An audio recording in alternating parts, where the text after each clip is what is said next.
오늘은 욥기 31장입니다. 욥기 29장부터 31장까지가 욥의 마지막 말입니다. 욥이 친구들을 향해서 항변을 다 마치고 이제 마지막 말을 진술하게 되는데, 그 마지막 말 가운데서 클라이막스가 31장이에요. 그리고 31장은 욥의 마지막 말 중에서 가장 중요하다 이렇게 말할 수도 있겠고요. 또 욥기를 말할 때 31장을 빼놓을 수가 없습니다. 빼면 안 돼요. 욥의 마지막 말이 끝나고 나면 그 다음에 엘리후의 강화가 나오잖아요. 엘리후의 말이 나오고 나면은 38장부터 누가 나옵니까?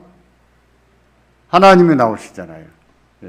하나님이 등장하실 수밖에 없는 극적인 계기가 31장이에요. 그래서 욥기를 볼 때 31장이 빠지면 안 되고, 또 31장에 나와야 그 다음 하나님의 등장이 나올 수가 있는 겁니다. 이런 구조를 봐도 31장이 참 중요한 위치에 있다 이렇게 말할 수 있는데, 그 31장의 주된 내용은 뭐냐면은, 욥이 나는 그렇게 살지 않았다, 나는 이렇게 살았다, 내가 뭘 잘못했느냐, 이런 얘기예요. 욥이 자기 의를 드러내는 거예요. 내가 뭘 잘못했느냐, 나를 왜 치십니까? 내가 뭘 잘못했다고 치십니까? 내 잘못한 것을 지적해 보세요. 그걸 찾아내지 못하신다면 누가 나쁜 분이세요? 누굴까요? 하나님. 하나님이 나쁜 분이세요. 이렇게 말하는 게 31장이에요. 그래서 31장에서 그 절정에 이른다 이렇게 보는 거고요. 31장은 마치 재판정에서 피고와 원고가 서로 변론하는 것 같습니다. 우선 31장 피고의 변론이에요. 욥은 피고이고 하나님은 원고십니다. 원고가 고소를 했잖아요. 피고가 피소당했잖아요. 그러니까 피고가 하는 말이 뭐예요? 내가 무슨 죄를 졌느냐? 내가 뭘 잘못했느냐? 말해봐라. 증명해봐라. 그거 증명 못하면 누구 잘못이라고요? 원고 잘못이에요. 원고가 누구십니까? 하나님이세요. 이처럼 이런 형식으로 말하는 거, 내가 뭘 잘못했습니까? 나는 그렇게 살지 않았습니다. 이렇게 살았습니다. 말씀해 보세요. 증명해 보세요. 내가 뭘 잘못했는지. 이렇게 말하는 형식을 맹세공식이라고 합니다. 맹세공식. 맹세공식은 고대 법정에서 사용됐던 법률적인 법리 싸움이에요. 법률적인 언어다 이렇게 말할 수 있습니다. 그것은 법적인 구속력이 있는 거예요. 법정에서 판사 앞에서 피고와 원고가 하는 말이기 때문에 법적 구속력이 있는 말들이에요. 그러니까 피고가 이렇게 말했으면 원고는 반드시 대답을 해야 되는 거예요. 법적 구속력이 있으니까.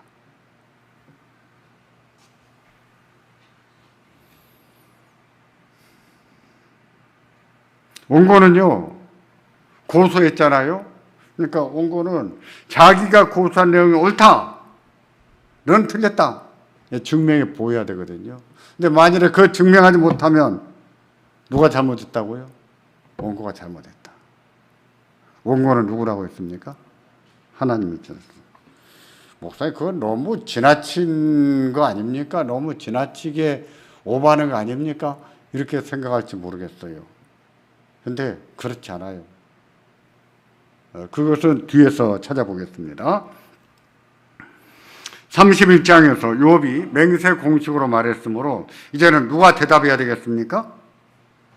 하나님이 대답해야지요.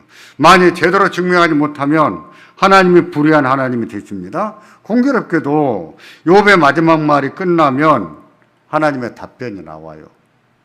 물론 중간에 엘리후의 강화가 있습니다만은 엘리후의 말에 대해서는 욥이 대답할 기회를 얻지 못합니다.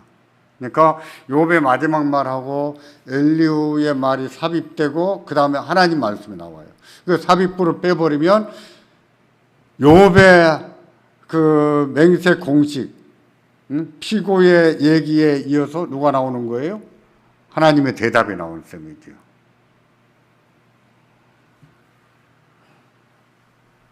그러면 먼저 1절부터 4절까지 보겠습니다. 1절부터 4절까지는 욥이 첫 번째 이슈를 제기합니다.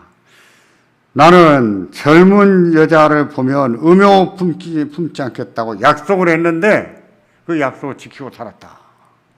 이런 말을 해요. 1절, 2절, 3절, 4절을 보실까요? 같이 보십니다. 내가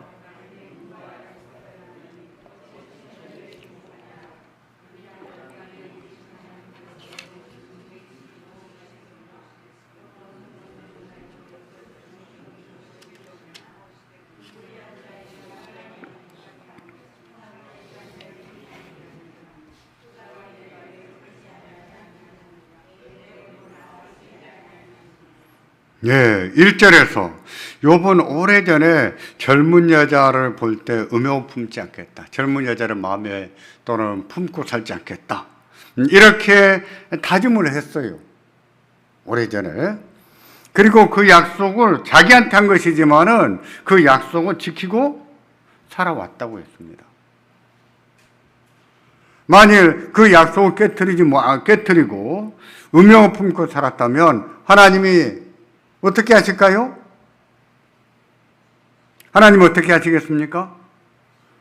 환난과 불행을 주셨을 것이라고 합니다.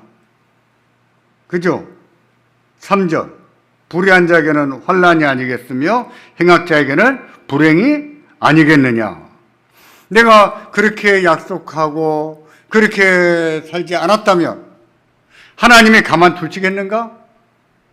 하나님이 그런 자들에게는 어떻게 하신다고요? 환난과 불행을 주시지. 욥은 그렇게 믿었습니다. 왜냐하면 하나님은 욥의 길을 살피시고 또 욥의 걸음을 세어 보시기 때문에. 이 말은 무엇입니까? 하나님은 다 지켜보고 계신다는 거예요. 그러실까요? 안 그러실까요?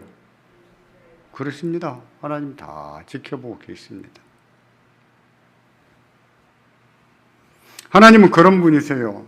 사람이 무슨 말을 하든지 그 말을 들으시고 심판하십니다. 그 발걸음을 살펴보시고 어둠 가운데 생한 일을 다 지켜보세요.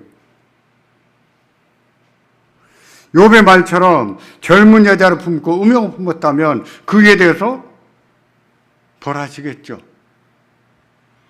그런 점에서 우리도 하나님을 두려워해야지. 하나님이 무서워서라도 그런 짓을 하지 않아야겠죠. 그렇죠. 어제 뉴스 보셨어요? 강남에서 있었던 일? 어디 지방에 근무하는 판사가 서울 출장 왔다가 서울에서 성매매다 딱 걸렸더라고요. 그리고 아침 저녁 뉴스가 나오더라고요. 판사가, 현재 판사더라고요. 이런 망신이 어디가 있겠어요? 그러면 그 사람에게 딸이 있는가는 몰라도 딸 얼굴을 어찌 보고 살까요? 자식 얼굴을 어찌 보고 살겠습니까? 창피해서. 같이 살게 하겠습니까?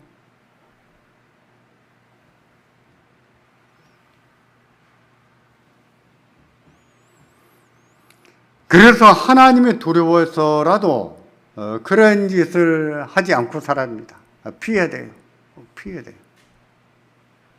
근데 말입니다. 종종 음욕은 하나님을 두려워하는 마음보다도 더 강합니다. 그걸 알아야 돼요.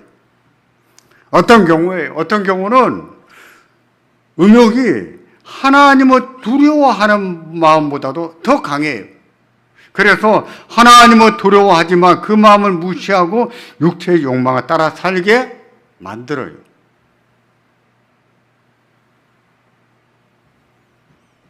그런 사람이 얼마나 있을까요? 많지요. 많아요. 적지 않아요.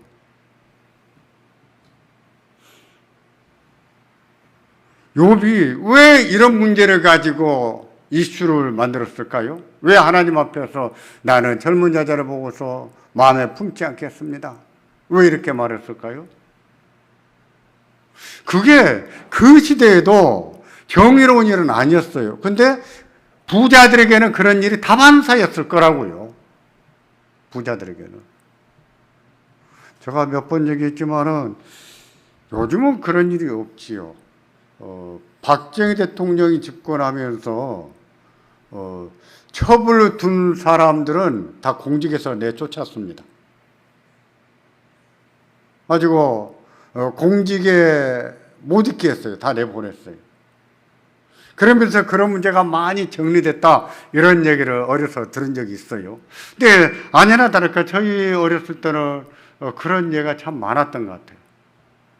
저희 친구들 만나서 얘기를 해봐도 자기 아버지가 처부둔 것 때문에 엄마하고 헤어졌다 이런 얘기들을 어렵지 않게 들어요. 저희가 어린 시대에만 그랬는데, 그 시대에도 그랬는데 이 시대는 어떻겠습니까? 부자들이.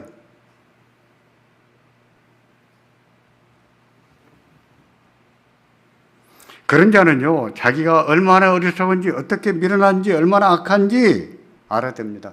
그 당할 일이 무엇인지 알아야 돼요. 그 당할 일을 생각해서라도, 그 당할 일이 얼마나 수치스럽고, 그 당할 일이 얼마나 힘겨울 것인지 그것 생각해서라도 그렇게 살면 안 되지. 지혜자는요, 그런 정도는 알고 그런 유혹에 빠지지 않는 사람들이에요. 지혜자라고 음욕이 없는 것이 아니에요. 근데 그 음욕이 있어도 그런 사실을 알고 다 피하고 버리고 살지. 그런 사실을 고려하면 욥이 얼마나 정직하게 살았는지 의롭게 살았는지 짐작할 수 있습니다. 현대도 그런 경우가 적지 않습니다만 고대에 그 정도의 위치나 재력을 가진 사람이라면은 그런 일을 다반사였을 거라고요. 그럼에도 그렇게 살지 않았다는 것은 잘한 것이지요. 잘한 거예요. 칭찬받을 일입니다. 그가 주장한 대로 그는 하나님을 두려워하는 마음으로 그렇게 살지 않았습니다. 의롭게 산 거예요. 그런데 이 말을 왜 할까요? 이 말을 왜 하는 겁니까? 근데 왜 나를 치십니까? 제가 뭘 잘못했습니까? 이 말이에요.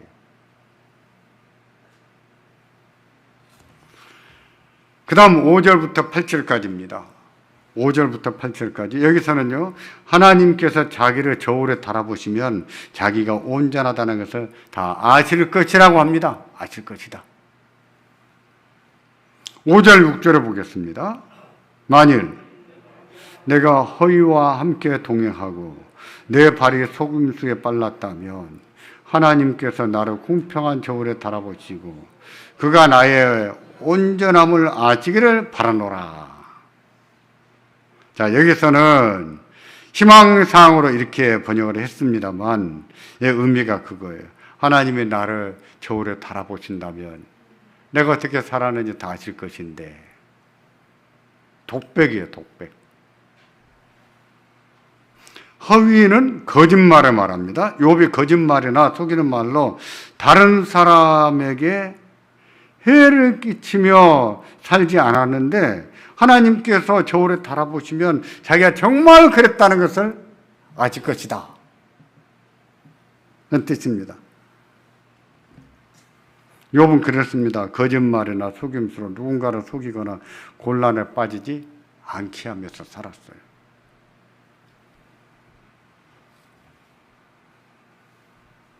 만일에 그렇게 살았다면, 거짓말과 속임수로 남에게 해를 입히고 살았다면 어떻게 해야 되는가? 7절과 8절에 만일에 그랬다면 벌 받기를 원한다 라고 말합니다. 7, 8절 같이 보겠습니다. 만일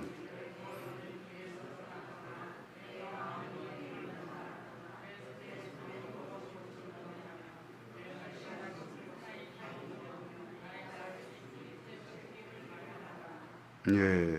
욥은 누구에게든지 거짓말과 속임수로 해를 끼친 적이 없다고 했습니다. 그런 짓은 길에서 벗어나는 것이지요. 욕심을 따라 사는 것이고 자기를 더럽히는 것입니다.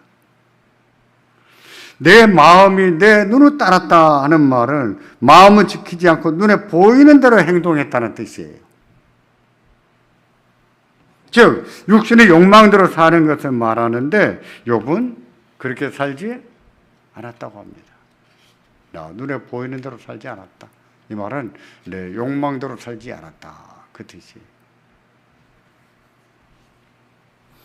욥은 부자였으니까 당연히 그랬을 것으로 생각할 수 있겠어요? 그런 겁니까? 부자는 그런 욕심도 없을까요? 그렇지 않아요. 그렇게 생각하는 것은요, 인간의 부패성에 대한 이해가 부족한 겁니다. 사람의 욕심은요, 부자나 가난한 자나 다 똑같아요. 가난했을 때나 부였을 때나 똑같아요. 부자가 되면 욕심이 좀 없어지겠지. 그래야 되겠지요. 근데 아니란 말입니다. 인간의 부패성이 그런 거예요. 다시 말해서 부자라고 작은 욕심이 없는 게 아니에요. 부자라고 큰 욕심만 부리고 작은 욕심은 안 부린다. 그렇지 않단 말이에요.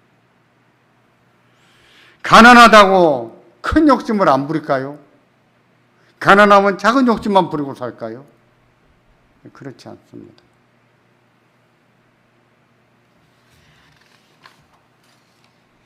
따라서 욥이 부자였다는 사실과 관계없이 거짓말과 속임수로 다른 사람에게 피해를 주지 않은 것은요, 잘한 일이지요. 또 그런 식으로 자기 일속을 챙기지 않고 재물을 모으지 않았다는 것은 더 잘한 일입니다. 욥은 정직하게 일했고 정직하게 부자가 된 겁니다. 정직한 부자였어요. 누구를 속여서 부자가 된 것도 아니고 땅 투기해서 부자가 된 것도 아니고 정직하게 일해서 부자가 됐어요. 그거 어떻게 일했는지 이제 31장을 쭉 읽어보십시오. 다 나옵니다. 앞에서 질문 드린 대로 왜 이런 말을 할까요? 왜 지금 이런 말하고 있습니까? 맹세 공식이라고 했었잖아요. 제가 뭘 잘못했습니까? 말씀 좀 해보세요. 내가 뭘 잘못했는지. 내가 잘못한 것을 증명해 보이지 못하면 누구 잘못이라고요? 하나님 잘못입니다. 지금 그 말을 하는데, 근데 여기에 문맥상 성격을 볼 때 이 질문, 이 말에는요, 두 가지 대답이 있다. 이렇게 볼 수 있어요. 하나는 친구들을 향한 답변입니다. 친구들은 욥에게 왜 욥이 당했다고, 재앙을 당했다고 생각했습니까? 죄가 커서. 자식들이 한나라 죽은 것도 죄가 커서 당했다. 친구들이 한 말입니다. 하지만 욥은 그렇게 살지 않았다고 줄곧 외쳤습니다. 이게 여기는 법정이요. 법정에서도 자기는 그렇게 살지 않았다고 말합니다. 난 그렇게 살지 않았다. 내가 어떻게 산지 알아? 난 이렇게 살았어. 이렇게 얘기를 하게 됩니다. 먼저는 친구들을 향한 답변이었다. 이렇게 볼 수 있고, 두 번째 또 하나는 뭐냐면 하나님을 향한 요구다. 이렇게 볼 수 있어요. 줄곧 자기를 치신 분은 누구라고 했습니까? 욥을 누가 쳤다고 했습니까? 하나님이 치셨다고 했습니다. 자기는 그렇게 정직하게 의롭게 살았는데 하나님이 치셨어요. 왜 치셨는지 말씀 좀 해보세요. 이게 욥의 요청입니다. 욥의 요구예요. 욥이 친구들과의 항변에서 친구들이 한마디 하면 욥은 몇 마디 했습니까? 두 마디 했지요. 한마디는 누구한테? 친구들한테. 한마디는 누구한테? 하나님께. 하나님께 기도드릴 때는 기도예요. 기도. 하나님 대답 좀 해보세요. 이러시잖아요. 왜 아무 말씀도 안 하십니까? 이랬잖아요. 근데 지금 이 말은 어디서 하는 겁니까? 법정에서. 법정에서 하는 거예요. 자기는 그렇게 정직하게 의롭게 살았는데 왜 그런 재앙을 당해야 하는지 합당한 이유를 말씀 좀 해보세요 라고 했는데 그 이유를 제대로 설명하지 못한다면 하나님은 세상을 잘못 다스리신 것이고 또 하나님은 의로우신 하나님이 아니십니다 하고 두 가지로 말하게 됩니다. 욥은 그렇게 생각했어요. 하나님께서 세상을 제대로 다스리지 못하는 것이고 하나님은 의로우신 하나님이 아니시다 라고 생각하게 된 거예요. 뭐하지 못하며 자기의 요구에 제대로 답변하지 못하며. 그래서 욥은 대답 좀 해보세요. 대답을 요구하는 거예요. 앞에서 말씀드렸지요. 제가 이렇게 설명하는 것은 너무 단순한 추측일까요? 너무 과장한 것일까요? 그렇지 않아요. 그렇지 않다는 것은요, 엘리후의 말과 하나님의 질문에 나타납니다.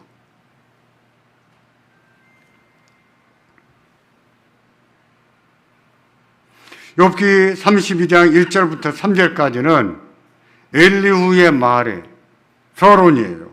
엘리후가 끼어들면서 자기가 끼어들 수밖에 없는 이유를 말합니다. 1, 2, 3절 같이 보겠습니다.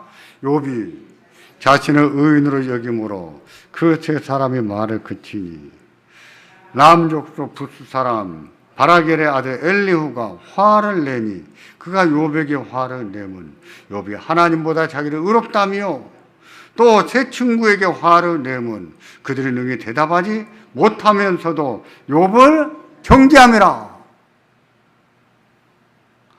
이러고 보면 욥이 저 엘리후가 어떤 사람 같습니까?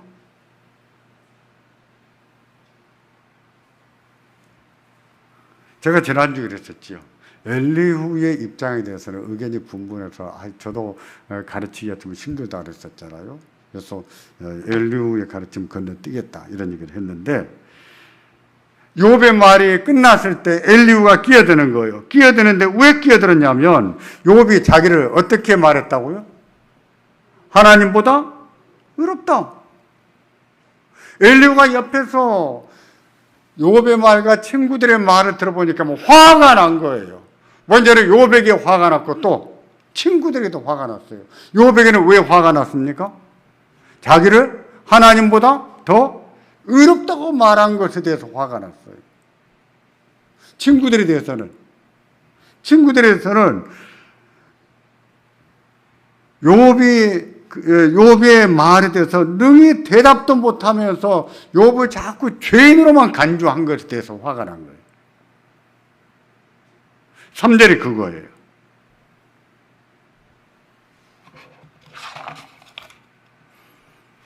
그러니까 엘리후가 들어볼 때도 곁에서 들어볼 때에 욥과 친구들의 말이 어땠습니까? 욥의 말은 자기가 의롭다고 하는 말이에요. 누구보다도. 하나님보다도 더 의롭다고 말하는 것밖에 안 해요.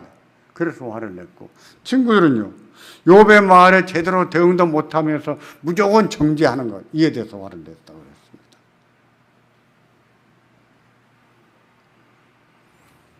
했습니다. 욥의 말이 그렇습니다. 자기는 아무런 잘못이 없는데 하나님께서 재앙을 내리셨고 결과적으로 하나님은 틀렸다고 한 셈이에요.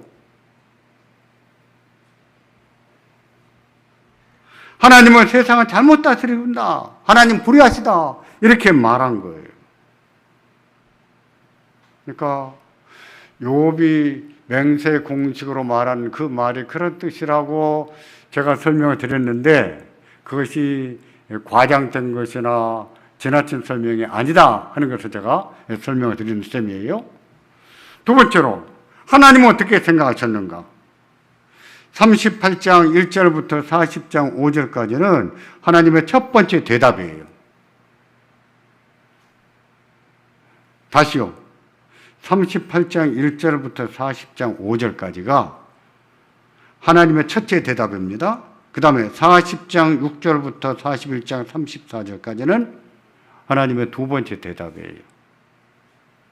첫 번째 대답은 욥이 하나님의 세상을 잘못 다스리신다 라고 말한 데 대한 하나님의 답변이에요. 두 번째 대답은 욥이 하나님은 불의하시다 하고 말한 데 대한 하나님의 답변이에요. 그러니까 여러분 오늘 집에 가시거든 오늘은 하나님의 답변을 한번 찾아보세요. 제가 요절을 잘라드렸습니다. 38장 1절부터 40장 5절까지 거기까지가 첫 번째 대답, 하나님의 첫 번째 대답. 제가 나눠드린 욥기 설교집에 보면 다 나와 있습니다. 그리고 40장 6절부터 41장 34절까지는 하나님의 두 번째 대답입니다. 그 중에 40장 8절에 보시면 두 번째 대답에서 이렇게 말씀하세요. 하나님이 네가 내 공의를 부인하려느냐? 내 의를 세우려고 나를 악하다 하겠느냐? 하나님은 그러신 거예요. 지난해까지 보았던 성경, 개혁 성경에는 이렇게 번역되어 있습니다. 네가 내 심판을 피하려느냐? 스스로 의롭다 하여 나를 불의하다 하느냐?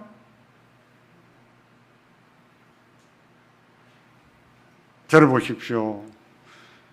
욥이 항변과 자기 의를 드러내면서 욥의 잘못을 범한 것 두 가지가 뭐라고 했습니까? 하나는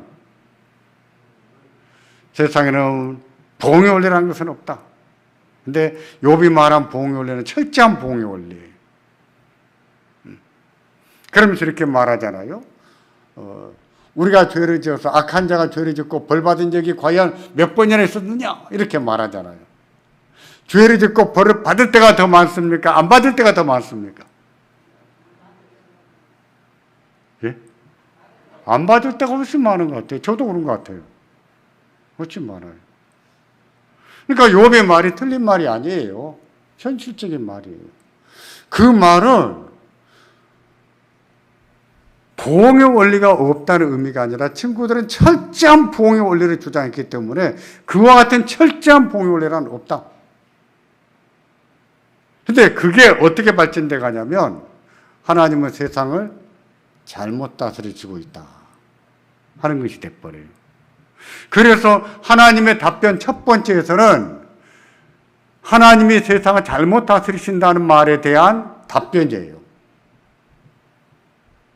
그리고 두 번째 답변에서는 욥이 하나님이 이 질문에 다 제대로 답하지 못하면 하나님은 의로운 분이 아닙니다. 불의하신 하나님이십니다. 이렇게 말했기 때문에 하나님은 불의하시다고 한 데 대한 답변이에요. 그래서 8절에 이렇게 나옵니다. 다시 보겠습니다. 8절. 네가 내 공의를 부인하려느냐? 내 의를 세우려고 나를 악하다고 하겠느냐? 이렇게 나오는 거예요. 하나님께서도 욥의 말을 들으시면서 욥이 자기 의를 내세움으로써 누구를 불의하다고 했다고 이해를 하셨습니까? 하나님은 불의하다고 말한 것으로 받아들이셨어요. 하나님은 그렇게 받아들이셨습니다. 욥이 나보고 불의하다고 하는구나 하고 받아들였습니다.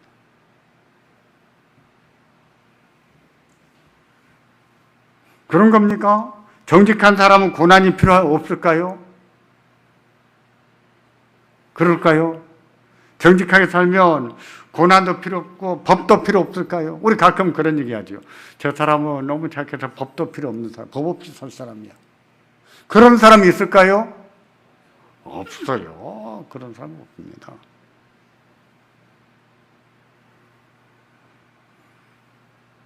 사람이 믿음으로 살면 고난도 필요 없고 아픔도 필요 없을까요? 기도만 하면 모든 문제가 해결되고 헌금만 하면 만사가 형통할까요? 제가 지난주에 어떤 목사님 영상 설교를 하나 듣는데 그분은 또 그렇게 설교합니다. 기도하면 망하지 않습니다. 기도하면 형통합니다. 기도하면 다 됩니다. 기도하면 다 됩니다. 이렇게 얘기하시더라고요. 나는 해봐도 안 되더만. 그러니까 그런 말이 우리한테 더 위로가 되겠어요? 우리 살아봤는데, 기도해봤는데, 그럼 그런 말이 어떻게 들리겠어요? 웃기네밖에 아니에요. 기도해야 돼요. 하나님 어떻게 하실지 알 수가 없어요. 하나님 우리가 기도하기를 기뻐하십니다. 기도를 통해서 무엇을 주세요.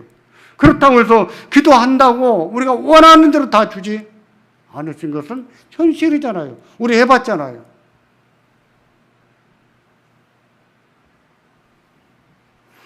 사람은 그런 게 아닙니다. 사람은요, 정직하게 살아도 고난이 필요해요. 믿음으로 살아도요, 고난이 필요합니다. 인간은요, 고난은 타고났어요. 인간은요, 기도해도 겪을 일을 겪고 살게 돼 있어요. 그래서 기도의 응답에도 하나님이 한 방으로 해결해 주신 은혜가 있는가 하면 실제로 그런 은혜는 많지도 않아요. 더 많은 것은 뭡니까? 인내하게 하시고 위로하심으로 힘을 얻게 하시고 잘 이기게 하시고 잘 견디게 하시고 그런 가운데서도 믿음으로 살게 하시고 그런 가운데서도 하나님을 경외하게 하시고 그런 은혜를 훨씬 많이 베푸십니다. 여러분 아닙니까? 저만 그런 거예요? 우리 다 겪어봤잖아요.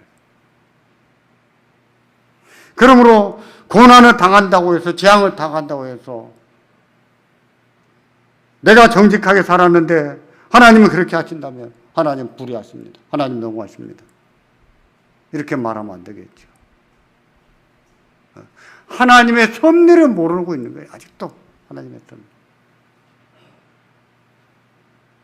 저는 제 경우를 욥에게 비교하지도 않습니다. 욥은 정직하게 의롭게 살았는데 재앙을 당한 것이고 저는 정직하게 의롭게 살지 않았으니 저는 내가 죄가 많아서 많이 맞는다 이런 생각이 더 많아요.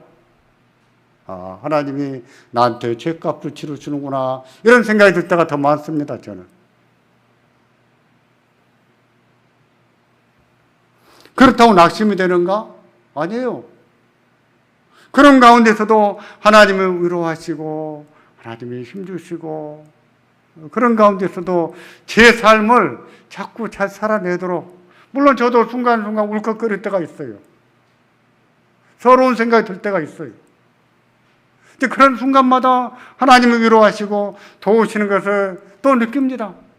내가 하나님 없었으면 내가 어찌 살았을까? 이걸 어찌 이겨냈을까? 그런 생각이 들어요. 주님 은혜로 삽니다.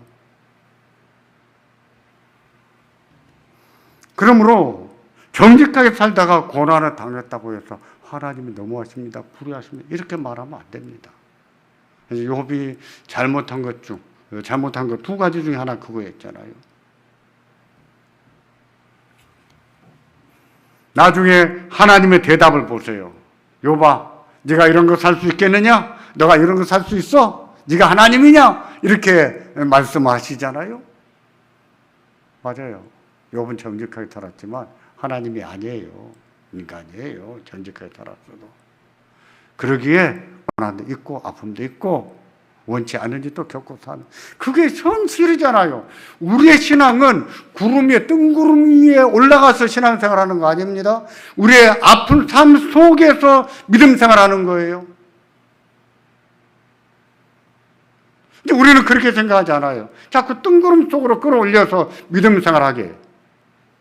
그러니까 현실을 도피하게 하는 거예요. 아니요. 우리는 이 아픈 삶 속에서 믿음으로 살아야 되는 거예요. 하나님 은혜도 거기 있는 거죠. 거기.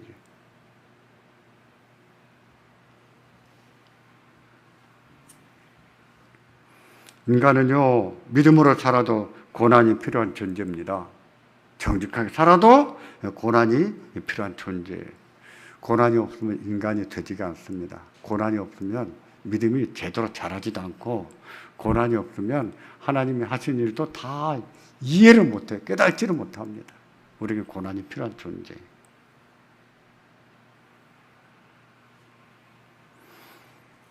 그럴 것 같으면 신앙에 무슨 필요가 있습니까? 이렇게 말할지 모르겠어요. 그렇게 말한다는 자체가 무엇입니까? 그만큼 세속적이다 이 말이에요. 세속화되어 있다는 뜻이에요. 이 세상밖에 생각 안 하는 거예요. 한국교회는 전체적으로 일반적으로 그런 병에 걸려 있습니다. 그런 병. 그러니까 이렇게 가르치면 아이 목사님 그럼 누가 믿겠습니까? 이렇게 말할 거예요. 들어봤어요. 아이 목사님 그렇게 가르치면 누가 교회에 나오겠습니까? 어떤 신학생이 나보고 그러더라고요. 그만큼 우리의 신학과 우리의 신앙이 왜곡되어 있는 것이지요. 너무 현실적으로, 세속적으로.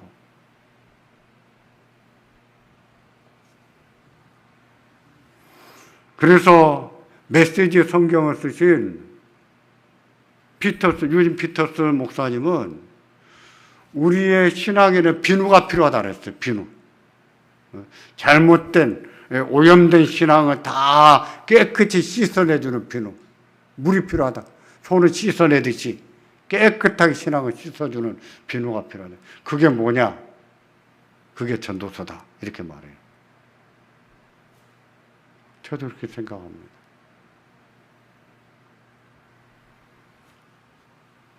그렇지 않습니다. 정직하게 살아도 재앙을 당하고 정직하게 살아도 아픔을 겪는다고 해서 믿음이 필요 없는 것이 아니에요. 신앙은요, 오히려 그런 가운데서 하나님을 경외할 줄 아는 것이에요. 그런 삶 가운데서 하나님을 경외할 줄 아는 것, 그게 신앙이지요. 그렇지 않으면 하나님이 복 주시면은 하나님을 경외하고 하나님이 벌 주시면은 하나님을 떠나버리고 누가 생각했던 사람이에요? 사탄이 생각했던 사람이지요. 사탄은 그런 사람을 많이 봤다 그랬잖아요. 그러니까 하나님이 욥이 까닭없이 하나님을 경외하게 했습니까? 한번 쳐보세요. 이렇게 쳐봐도 하나님을 배반하지 않고 저렇게 쳐봐도 배반하지 않잖아요. 하나님 뭘 하셨어요? 욥과 같은 사람이 없다 그랬습니다. 욥과 같은 사람이 없다. 바라기는 우리도 하나님 앞에서 그런 평가를 들을 수 있기를 바랍니다. 세상에 충신교회 성도들 같은 사람이 없다. 그렇게 그런 말을 들을 수 있다면 뭘 더 바라겠어요? 만일에 그런 말을 듣는다면 제가 목회 잘못하지 않았구나 이렇게 생각할 거예요. 바라기는 우리가 하나님 앞에서 그와 같이 인정을 받고 그렇게 평을 들을 수 있는 믿음으로 자라가고 성숙해져 가기를 주의 이름으로 기원합니다.